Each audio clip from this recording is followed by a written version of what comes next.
방송에 앞서 싱크 트와이스 시리즈를 맞이해서 희노애락을 표하는 동영상을 방송 시작하기 전에 보여드리려고 합니다. 잘 보시고 우리 본방송에서 만나 뵙기를 바랍니다.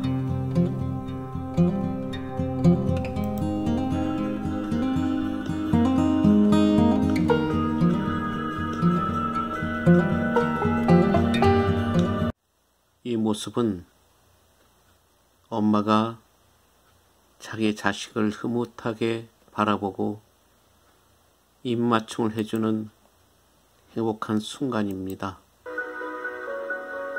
우리는 태어나서 그 기쁨, 행복은 우리가 무엇으로 표현할 수가 없겠죠. 이 행복한 모습을 보여주는 희노애락 중의 희입니다. 항상 이러한 기쁨을 맛보면서 우리가 인생을 살아갈 때 행복을 느끼는 것입니다.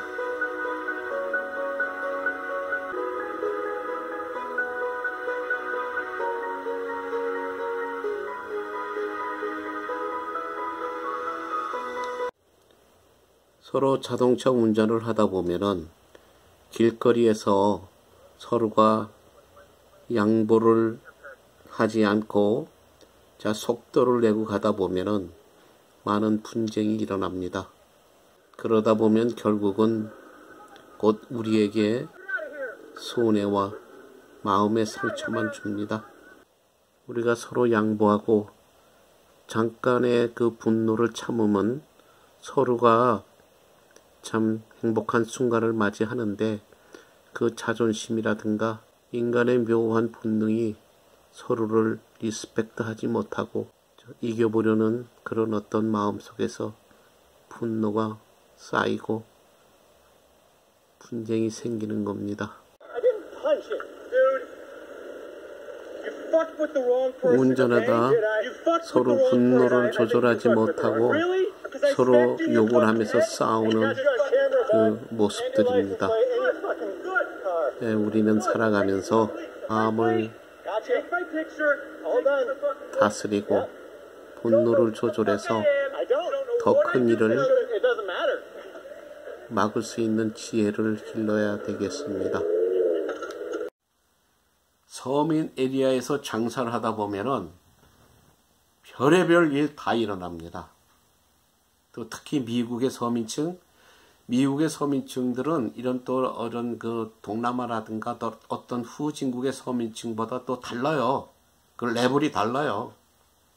살아가고 가난한 건 똑같아요. 주위에 부유스럽게 사는 사람들, 주위에 멋있게 사는 사람들 항상 많이 보기 때문에 이 가난한 사람들은 또 거기에 적응하는 정말 머리를 쓰고 요령이 생기면서 또 벼랑간 해프닝이 굉장히 이 가난한 지역이라든가 후진국에서 일어나는 그러한 그 범죄 행위보다 굉장히 발달되어 있습니다. 그러니까 굉장히 거칠죠. 거칠고 고도화되고 무기도 많고, 그리고 또 뭐 예를 들어서 동남아에서 가난한 사람들이 이렇게 항의하고 우리가 불평등 대접을 받는다, 무슨 푸대접을 받는다 해서 항의하는 일이 얼마나 일어납니까? 그러나 이런 미국에서는 아무리 가난하다고 하더라도 거기에 리더들이 있기 때문에 또 어떻게 하면 뭐 불평등하다, 뭐 인종차별한다 하면서 여러분들 신문 뭐 다 봤잖아요. 일어난 큰 폭동들. 특히 정말 작년 미국에서는 수많은 그 어떤 그 블랙 라이브 매터라고 하는 그런 일 때문에 많은 가난한 서민들이 항의하는 모습을 많이 보았을 겁니다. 저는 그 항의하는 모습이 나쁘다는 게 아니라 결국은 나라의 그 어떤 그 뭐라 그럴까 그 경제적인 능력에 따라서 또 아무리 가난하고 서민적으로 산다고 하더라도 룰과 법 또 그걸 리더하는 사람들이 다 알기 때문에 그냥 넘어가지 않아요.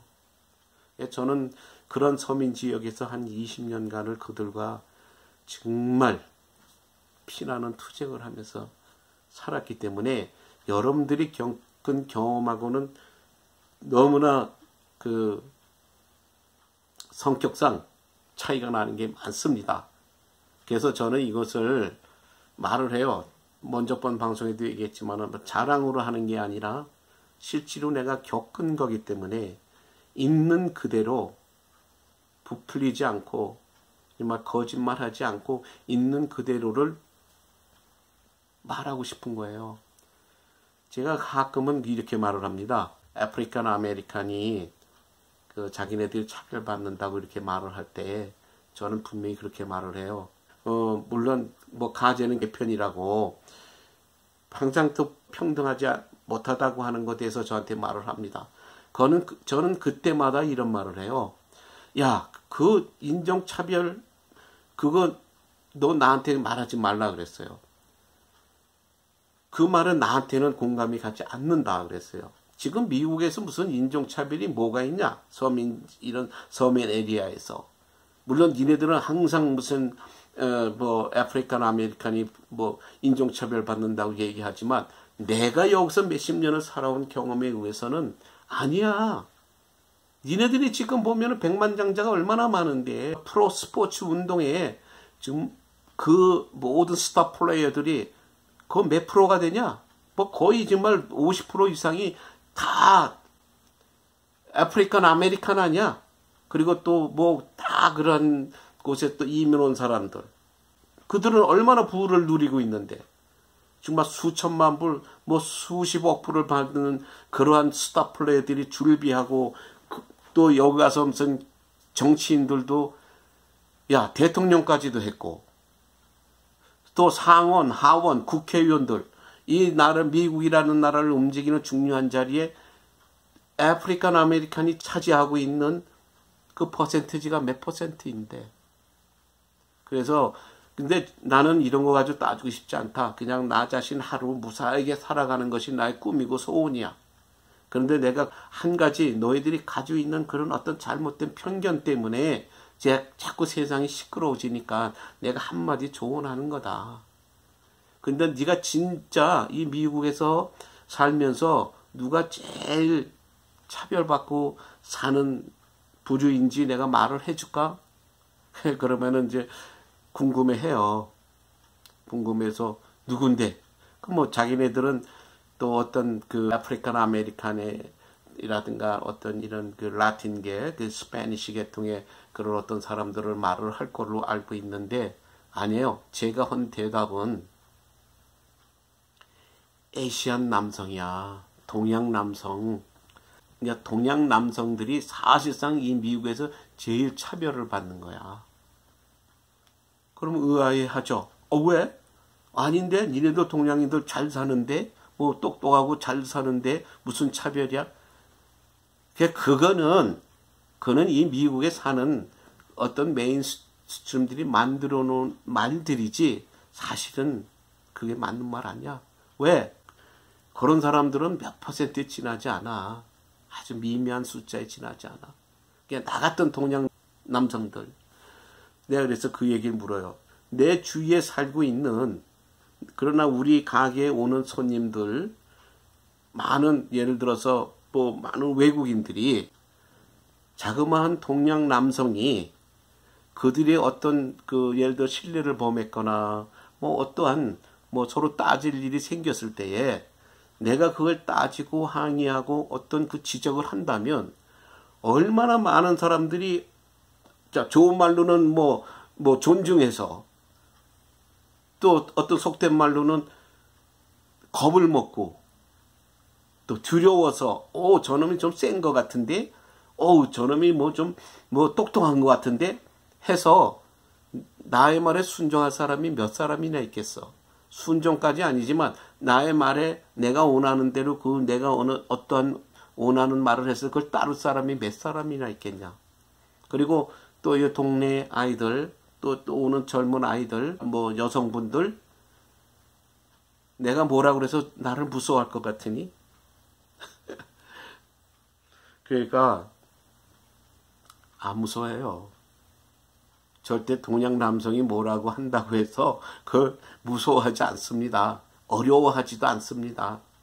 그저 그냥 뭐 희끗 한번 쳐다보고 그저 피식 묻고 뭐 어떨 때는 무시해버리고, 이것은 모르겠어요. 뭐 어떤 사람은 뭐 동양 남성이면서 뭐 어디에서 뭐 군님하고 내 살았는지는 모르겠지만, 제가 말하는 건 한두 퍼센트이라는 게 아니에요.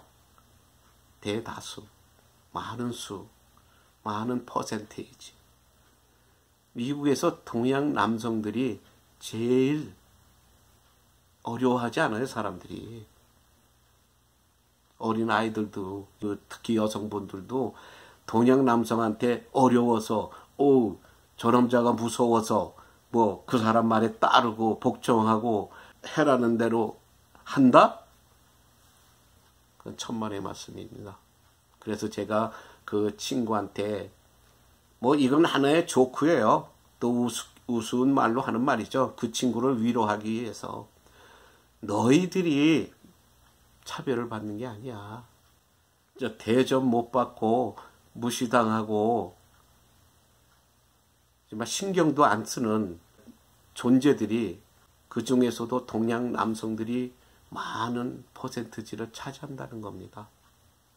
뭐 제가 다시 한번 말씀드리지만 100%가 아니에요. 제 말이 다 맞는 건 아니에요. 그러나 제가 미국에서 몇십 년 살면서 겪은 그런 생각이고, 또 저 자신도 그런 경우를 많이 당했습니다. 이것은 제가 여러분들한테 그냥 하는 말이 아니라 몇십 년 이민 인생에서 겪은 저의 생각입니다. 그런데 저는 그거 신경 쓰진 않아요. 왜?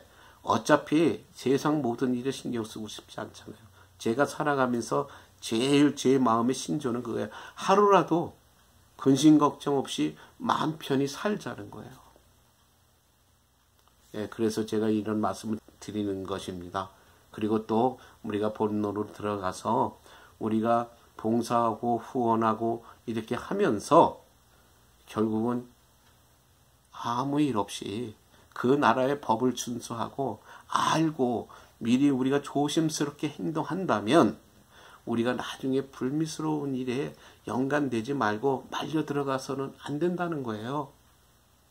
그래서 내가 살고 있는 나라의 습성이나 내가 어렸을 때부터 살아온 습관이 무의식 중에 어떨 때 나타날 때 본의 아니게 그 나라 법이라든지 도덕적인, 또 어떤 면에서는 또 그 공동사회의 어떤 상식에서 벗어나는 행동을 할 때도 있습니다. 그래서 우리가 이런 걸 조심하자는 거예요.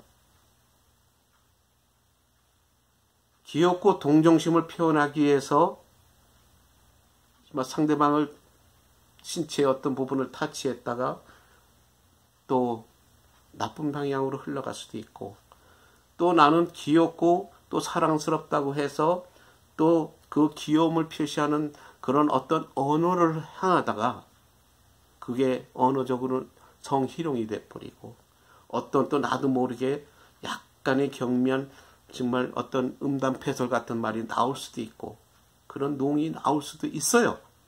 왜냐하면 제가 방송을 보면서 여러 번 들었습니다.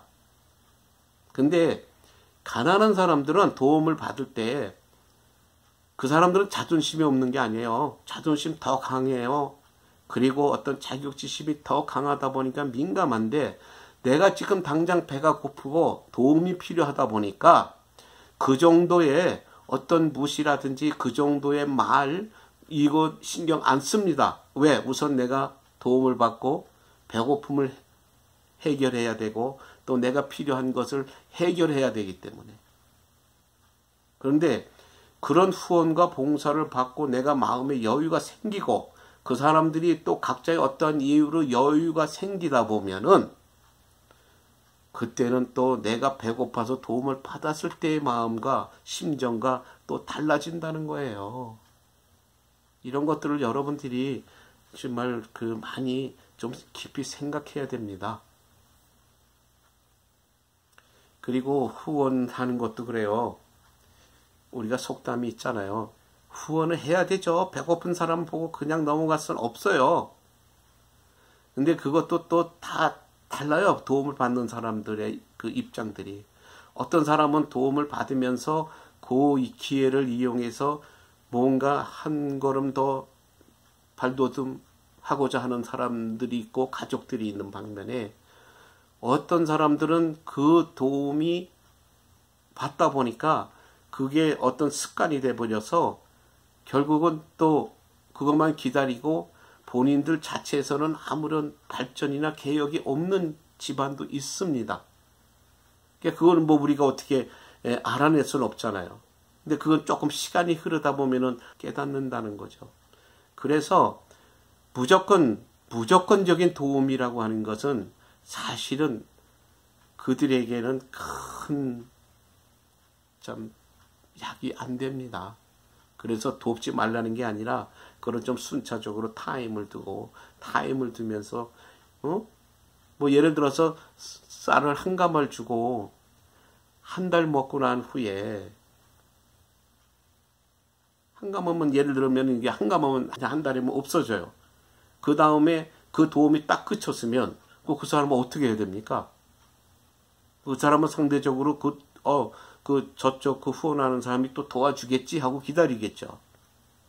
근데 또 뭐 한국이 됐든 미국이 됐든 어느 나라에서 도움을 주는 사람의 경제적인 이유로 그 후원이 할 수 없는 능력이 돼서 끊어졌다면 그 사람 도와줄 수는 없잖아요. 빚을 내가면서.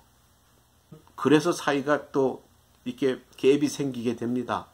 그래서 제가 하는 말이 그거예요.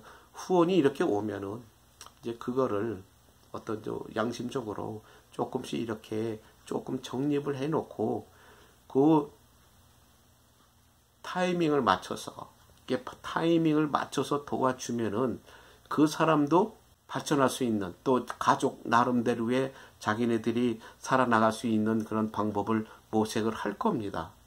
근데 무조건적으로 도와주다 보면은 그 사람들은 의타심들이 생겨서 무조건 이쪽만 바라보고 있게 돼요. 그러면서 근데 도움을 주는 사람은, 또 그걸 중간에서 행동하는 사람들은 어떨 땐 또 스스로 그냥 기분이 업돼가지고, 왜냐하면 도움을 받으면서 기뻐하는 모습을 보니까 또 자기가 볼 때 그 정말 뭐 흐뭇하고 또 보람도 있다고 생각하는데, 또 스스로 어떤 생각이 드냐면은 그냥 우쭐해지는 마음도 생겨요. 인간이기 때문에. 나빠서가 아니라. 그런 어떤 주종관계 같은 그런 관계가 형성되는 것 같이 된다는 거예요. 그러다 보면 또 본의 아니게 갑질하는 사람도 생기고. 근데 받는 사람은 모든 걸 또 억제하고 그냥 또 을행세를 합니다. 그러다 보면 어떤 사람은 그것이 잘못된 생각에 기고만장하는 사람도 있고 생색내는 사람도 있고, 그러다 보면은 관계가 틀어지고 또 서로 마음 상합니다. 저는 이런 걸 방지하자는 거예요. 미연에. 좋은 일하고 빰 맞지 말고 칭찬 듣고 나중에 본인 스스로도 어떤 보상을 받아야 된다는 얘기예요. 뭐 보상이 뭐 무슨 물질적인 게 아니라 마음의 행복을 느낀다든지, 정말 그 사람들이, 내가 도와준 사람들이 잘 돼서 좀 여유 있게 살아가는 모습을 보면은 그게 보상 아니에요, 마음에. 근데 그걸 기대해야 되는데 점점 더 나빠지고 점점 더 사이가 나빠진다면 안위감만 못한 거죠. 예를 들어서 고양이가 배가 부르면 쥐를 안 잡습니다. 근데 요새 고양이나 개는 더 그래요. 왜 고양이가 쥐를 잡지 않는 이유는 뭐냐면, 요새는 정말 집에서 기르면서 음식도 맛있는 그런 어떤 그 사료 갖다 주지, 뭐 이렇게 예를 들어 뭐 강아지 밥이라든지 그런 어떤 모든 것들이 맛있는 게 많다 보니까 그거 계속 사다 주다 보면은 이게 그 동물들도 그 맛있는 것에 맛이 들려가지고 싸구려